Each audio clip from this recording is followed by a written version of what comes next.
घने जंगलों और ऊंचे पहाड़ों के बीच खड़ा एक रहस्यमय किला, जिसके बारे में कहा जाता है कि यहाँ की हर दीवार किसी रहस्य को छुपाए बैठी है।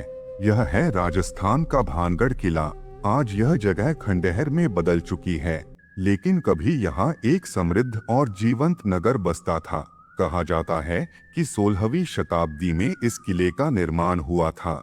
उस समय यह जगह व्यापार, संस्कृति और समृद्धि का बड़ा केंद्र मानी जाती थी। किले के अंदर बाजार, मंदिर, महल और सैकड़ों घर हुआ करते थे। दिन के समय यहाँ लोगों की चहल पहल रहती थी और रात में पूरे नगर में दीपक जलते थे। लेकिन इस समृद्ध नगर के साथ एक ऐसी कहानी जुड़ी हुई है जिसने इसे भारत की सबसे रहस्यमयी जगहों में शामिल कर दिया। कहानी के अनुसार भानगढ़ में एक राजकुमारी रहती थीं, जिनका नाम रत्नावती बताया जाता है। वह बेहद सुंदर और बुद्धिमान मानी जाती थीं। दूर दूर के राजकुमार उनसे विवाह करना चाहते थे। उसी समय इस क्षेत्र में एक तांत्रिक रहता था, जिसका नाम सिंधिया बताया जाता है। कहा जाता है कि वह काले जादू में माहिर था। तांत्रिक राजकुमारी की सुंदरता पर मोहित हो गया। उसने ठान लिया कि किसी भी तरह वह राजकुमारी को अपने वश में कर लेगा। एक दिन जब राजकुमारी की दासियां बाजार में इत्र खरीदने आईं, तब तांत्रिक ने उस इत्र पर काला जादू कर दिया। उसका इरादा था कि जैसे ही राजकुमारी उस इत्र का इस्तेमाल करेंगी, वह उसके वश में आ जाएंगी। लेकिन कहा जाता है कि राजकुमारी को किसी तरह इस जादू का पता चल गया। उन्होंने तुरंत वह इत्र जमीन पर फेंक दिया। इत्र जमीन पर गिरते ही पास रखे एक बड़े पत्थर पर फैल गया और उसी क्षण वह पत्थर तांत्रिक की ओर लुढ़कने लगा। कुछ ही क्षणों में वह भारी पत्थर तांत्रिक के ऊपर गिर पड़ा। मरते मरते तांत्रिक ने एक श्राप दिया। उसने कहा कि भानगढ़ का यह पूरा नगर जल्द ही उजड़ जाएगा और यहाँ रहने वाला कोई भी इंसान जीवित नहीं बचेगा। इसके कुछ समय बाद भानगढ़ के आसपास एक भयंकर युद्ध हुआ। कहा जाता है कि उस युद्ध में नगर के अधिकांश लोग मारे गए और जो बचे उन्होंने भी इस जगह को हमेशा के लिए छोड़ दिया। धीरे धीरे यह पूरा नगर वीरान हो गया।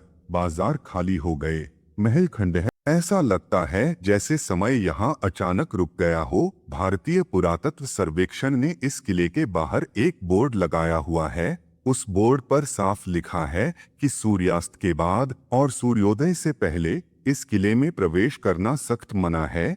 स्थानीय लोगों का कहना है कि रात के समय यहाँ अजीब अजीब आवाजें सुनाई देती हैं। कुछ लोगों का दावा है कि उन्होंने किले के अंदर परछाइयां घूमते हुए देखी हैं।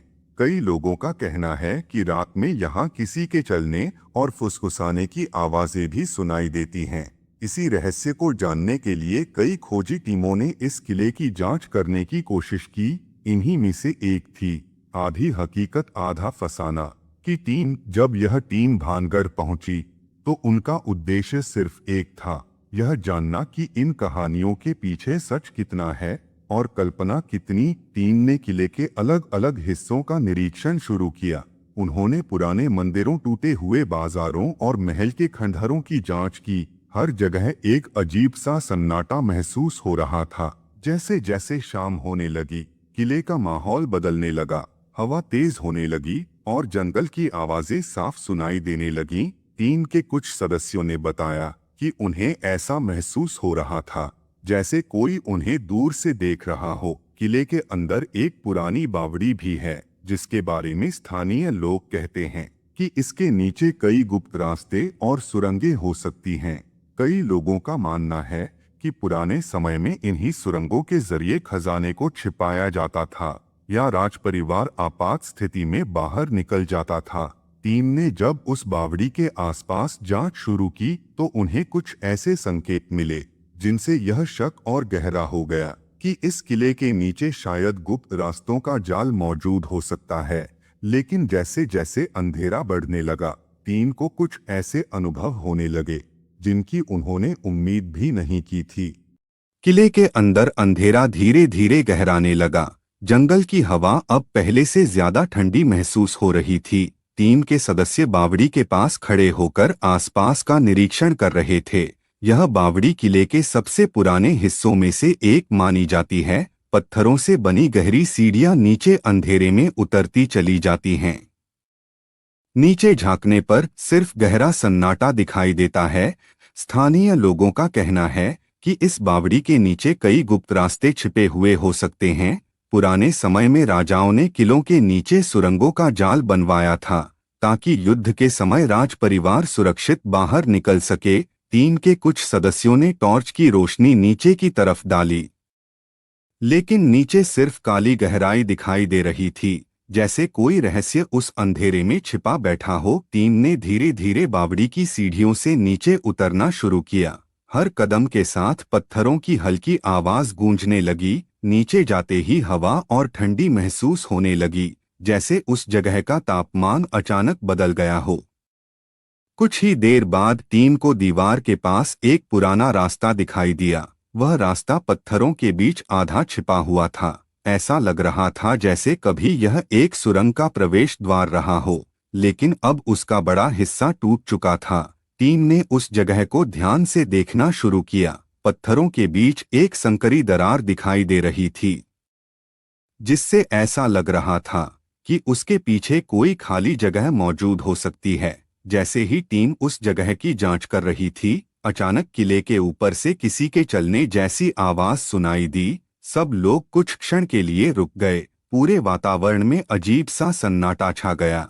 टीम ने सोचा शायद हवा की वजह से कोई पत्थर हिला होगा, लेकिन कुछ ही क्षण बाद वही आवाज फिर सुनाई दी, जैसे कोई धीरे धीरे कदम रखकर चल रहा हो। टीम के कुछ सदस्यों ने ऊपर जाकर देखने का फैसला किया।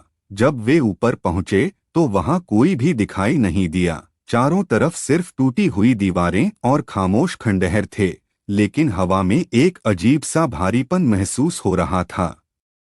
कुछ लोगों ने बताया कि उन्हें ऐसा लगा जैसे कोई उनके पीछे खड़ा है, लेकिन जब उन्होंने पीछे मुड़कर देखा तो वहां कोई भी नहीं था। टीम ने अपनी जांच जारी रखी। उन्होंने किले के महल वाले हिस्से की तरफ जाना शुरू किया। यह वही जगह मानी जाती है जहां कभी राजकुमारी रत्नावती का महल हुआ